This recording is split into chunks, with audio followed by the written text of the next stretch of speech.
could be diagnosed, you could be undiagnosed, but if you feel that terrible sadness seeping into your every waking moment, it may be time to pull that lasso out and wrangle that sunshine back in. But how was my, you ask? Don't worry, sit back, relax, take some notes if you feel so inclined. I don't talk like this, by the way. Because today we're gonna learn 5 habits that real cowboys use to emotionally regulate their depressive symptoms, backed with psychology and neuroscience. So let's get started.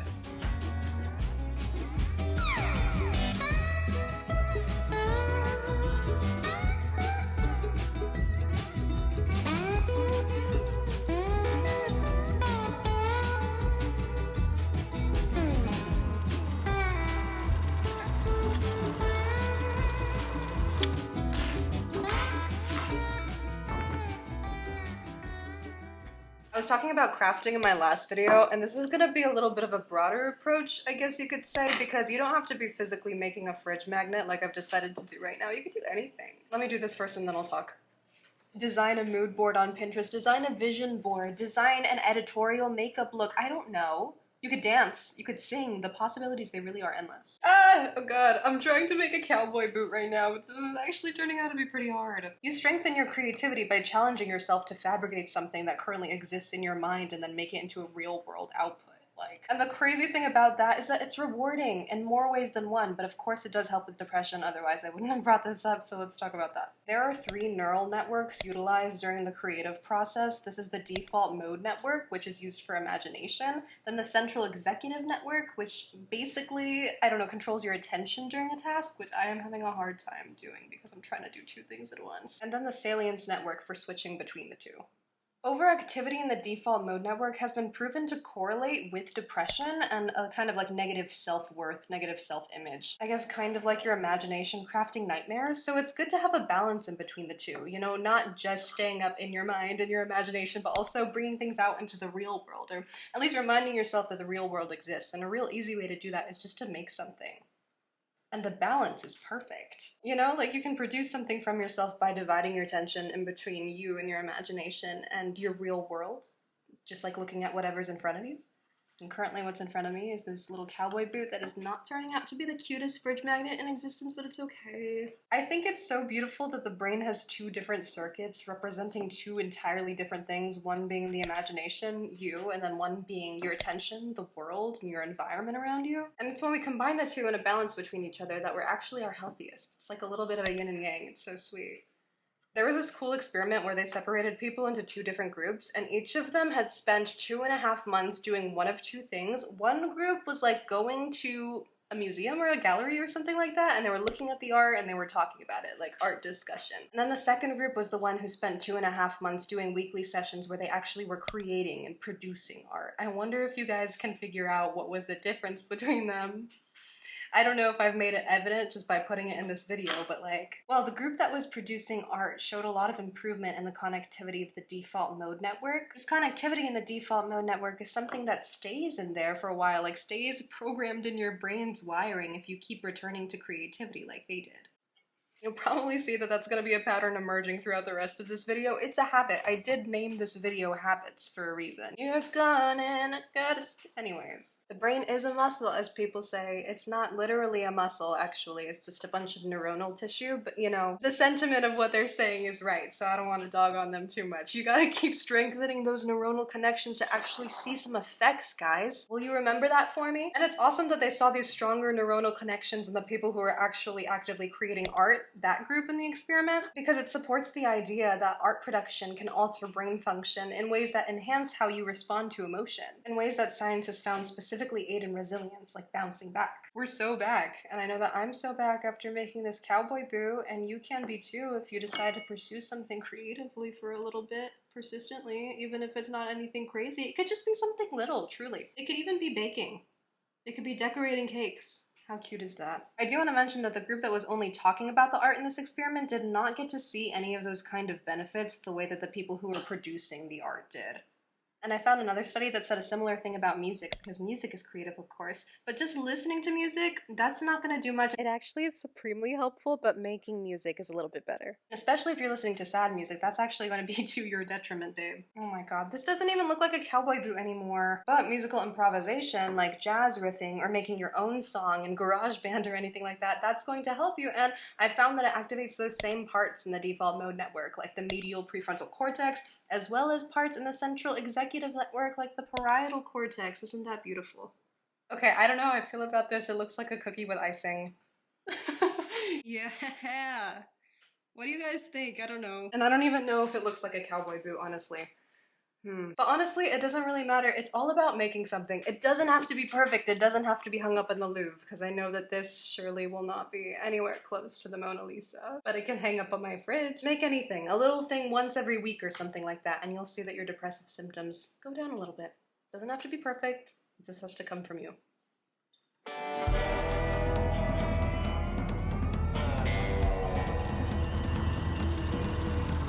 Okay, I bet you've already heard of this. You probably heard it 5 times over, and if you're anything like me, you're actually sick of hearing it. Never been one who enjoys exercising. The gym incites a paralyzing fear in me, and Pilates was fun until my mom stopped sending me money, so now I'm trying to still find ways to like move my body. Obviously I can do mat Pilates at home, YouTube up on the TV, love my girl move with Nicole. Yeah. I do love a dance workout though. For some reason I feel scared to share that information because it's like, oh yeah, suburban mom's doing anything but lifting weights to get exercise in. That's like me, but whatever. I like it. I like it! To be fair, starting April, I'm gonna take jazz dance classes.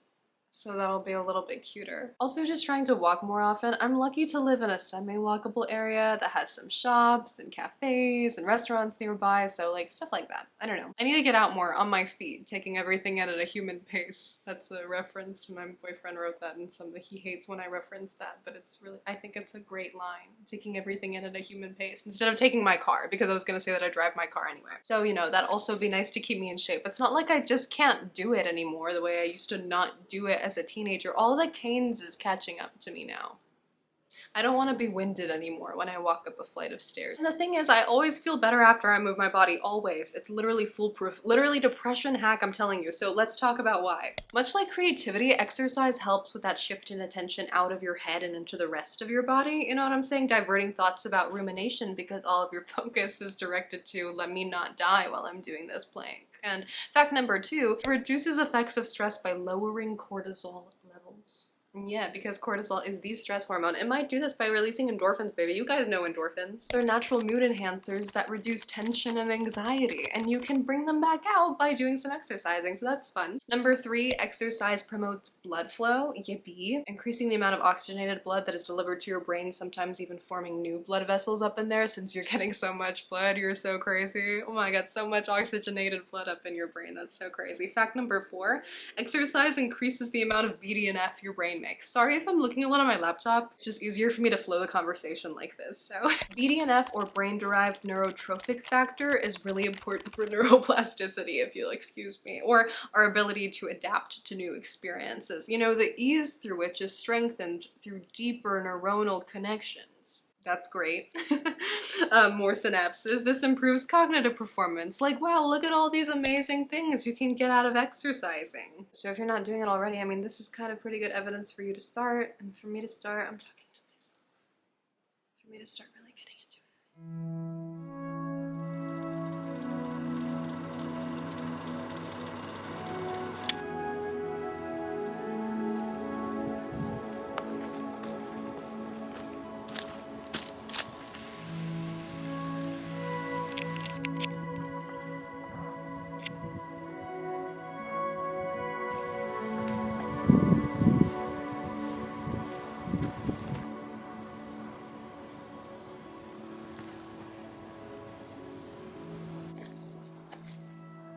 Hi guys. A little bit of the skin off a tree. A little hollow inside, very cute. Skin off a branch. Oh, and there's a bug crawling on my camera. Isn't this beautiful nature? You're currently perched on a branch so that I could use you as a tripod. Not you as a tripod, I'm using the branch as a tripod. Nature's tripods.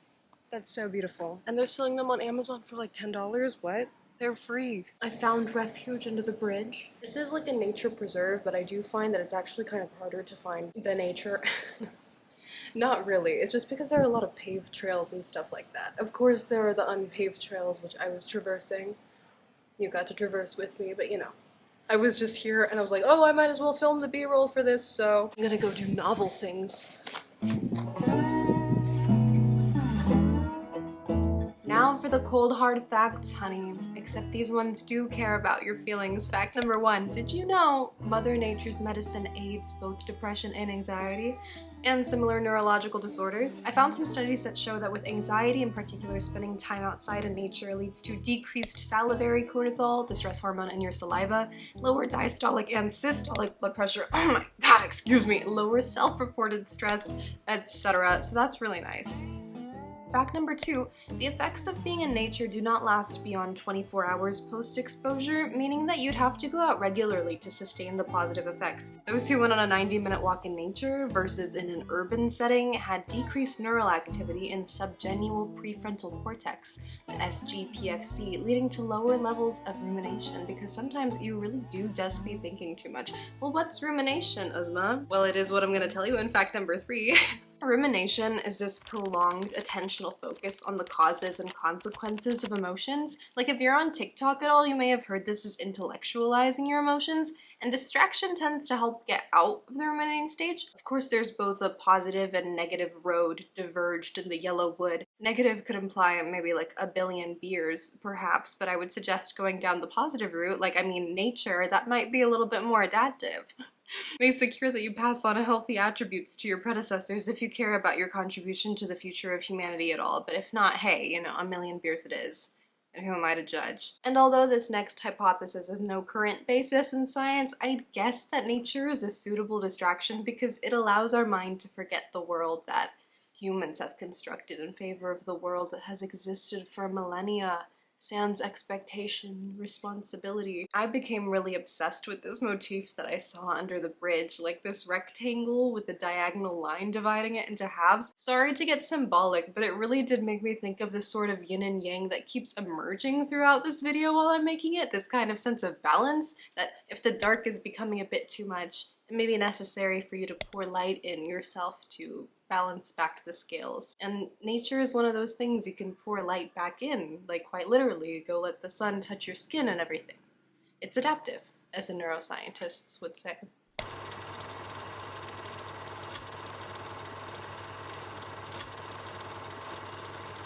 Hi. I'm not feeling my happiest today. I don't know, I was wondering whether or not I should get out the camera. For some reason I started talking to myself and I was like, well, maybe I can just do this in front of a camera and milk something out of it. Not the American capitalist way. Right now I'm finding it really hard to get up and do something because I've just been kind of a wreck all this morning. I don't want to be. I wish right now I had the kind of motivation to get up and do something. I think in my video I'm going to say that one of the best things that you could do is distract yourself, finding the most optimal methods of distraction for your health. But sometimes you're just not in the mood to do that. I'm really not in the mood to get up. It is good to, when you're feeling sad, when you're in like the deepest throes of tears, just like sit there and sit with it, guys. Like let the tears consume you in a way and keep doing some self-soothing tactics like this. Just giving myself a little bit of rub myself is just so nice. And also telling myself it's okay, that tends to make me cry a little bit more actually. But that's good. Alice in Wonderland?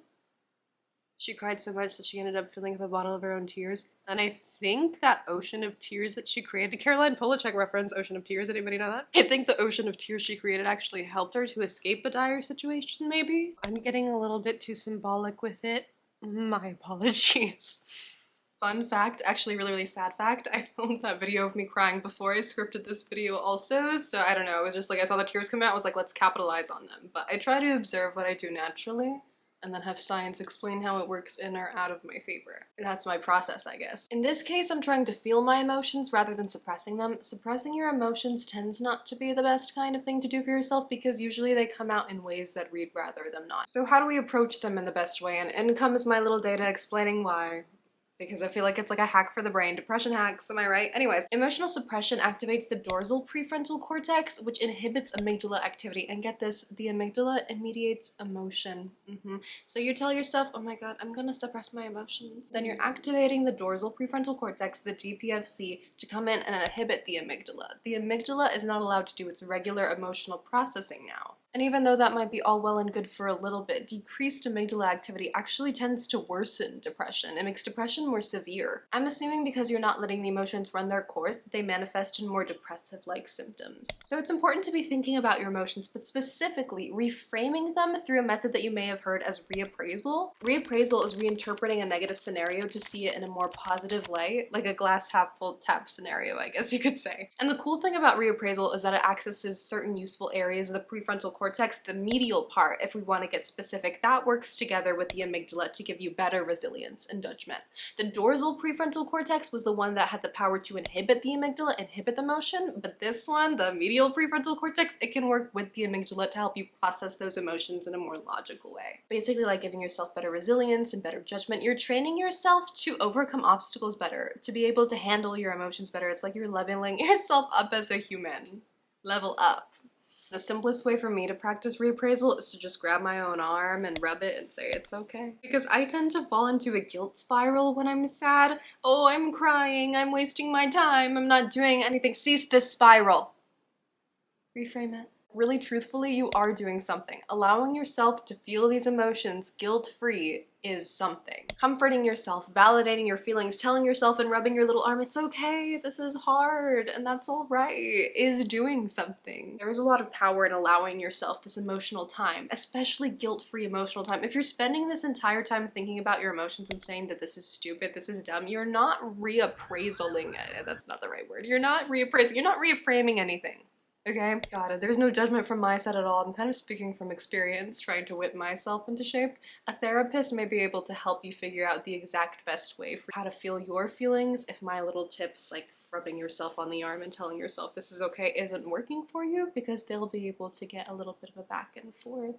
They'll be able to work with you, so if you need some more guidance, then I recommend that, because I'm just a YouTuber. But of course, it's all about balance. If you find that you are spending too much time rotting in your bed and wading through your feelings without really doing much, there's this piece of advice from Caroline Winkler that she brought up in her most recent video. She's a YouTuber that I just find endlessly inspiring and entertaining. She recommends reappraisal of these tasks without even mentioning the word reappraisal. Basically, what she says is that if you are procrastinating too much, lying in your emotions, and you find that you're becoming afraid of the tasks that you were avoiding, don't shame yourself. Instead of asking, what are the things that I'm avoiding, ask yourself, what are the things that I'm moving towards? And that advice that she mentioned, I don't know, it just completely reframed reframing, you know what I'm saying? It just reframed everything for me. Because instead of wondering like, oh my god, there's so many things I'm pushing off, I'm such a bad person, instead think about the person that you want to be and take little steps to become that person, if that makes any sense. Maybe just by doing that first little thing, you'll end up finding the spirit to do more. Usually that's what happens for me, but if it doesn't, you don't have to blame yourself at all, because that's just where it ends. Thank you, Caroline Winkler. I love this girl. Always reframe, never shame. Always reframe, never shame. Thank you, Caroline Winkler, my favorite millennial ever. Take me away, 'cause I can be the man. Let somebody run, planning going out. Reappraisal may be a difficult task for some, and let me tell you, sometimes I have to force myself to do it. You guys ever heard of affirmations? You guys are, I'm talking about affirmations. I brought some up in my New Year's video, my New Year reset video, if any of you guys watched that, because I wanted to start doing them. I am happy to report that the USMA case study results are in. I didn't do any of them this year because, I don't know, and then I started kicking myself for it as I was researching this video because I found out how helpful that they could be. It's okay, let me not kick myself. Reframe, don't shame. Am I right? Let me not do that. There is no shortage of studies proving that self-affirmation can improve depressive symptoms. There are so many. It's just like one after other. Participants take a depression survey, okay, then they spend a month writing self-affirmations every day. I am smart, I am capable, my goals are in reach, or whatever. Then they take another depression survey after that month, and of course what they find is like, oh, whoopee! They're less depressed. But I am one of those people that likes to know what's going on in the brain, because otherwise, for some reason, I won't be super inclined to believe it. So if you're anything like me, then here's the information on that. As you might have synthesized based off info that we talked about in the last part, the medial prefrontal cortex, to be very specific, the ventromedial prefrontal cortex, has heightened activity in the people that practice affirmations, communicating more with other regions of the brain like the insula, which plays a role in threat processing. And there's more connectivity between the ventromedial prefrontal cortex and the insula in the individuals who do affirmations over those who do not. This is adaptive. In a way, you're minimizing the potential threats of the day by assuming that you're already capable of handling them. And that leads to less negative affect, like lower cardiovascular arousal, of course, and a higher levels of self-worth.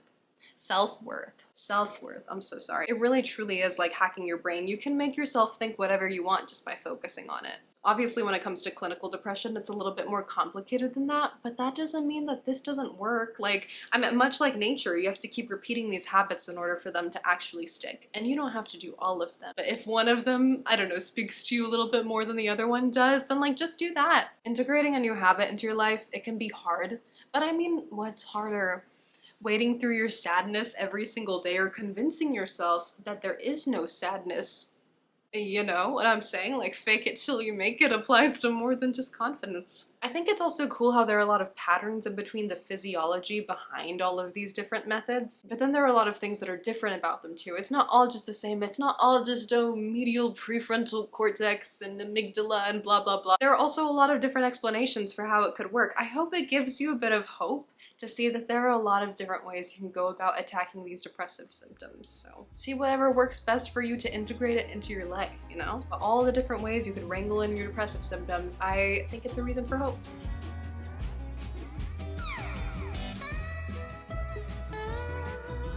Oh, you've get it up on back. Howdy, partner. How was your ride? I want to send you off with some last messages. These are the things that I do that typically help with my depressive-like symptoms. Mind you, I'm not an expert. I'm just using the data that is out there already to affirm the things that I already believe in. So it's kind of like confirmation bias, but it's also like, is it really? Because it works. These are habits that you can integrate into your life to make yourself feel better. But if things still feel insurmountable, then please go consider getting some actual professional medical help. There are SSRIs out there, selective serotonin reuptake inhibitors, am I right, guys?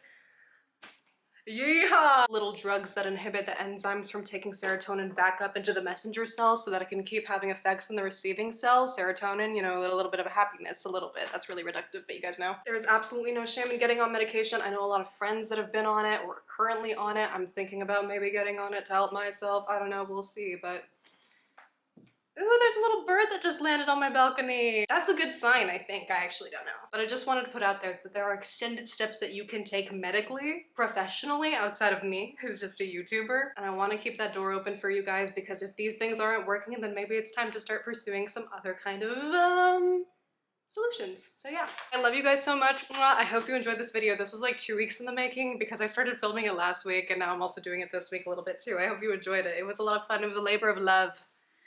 It was a labor of love. And just remember, you're a cowboy that's gonna be okay.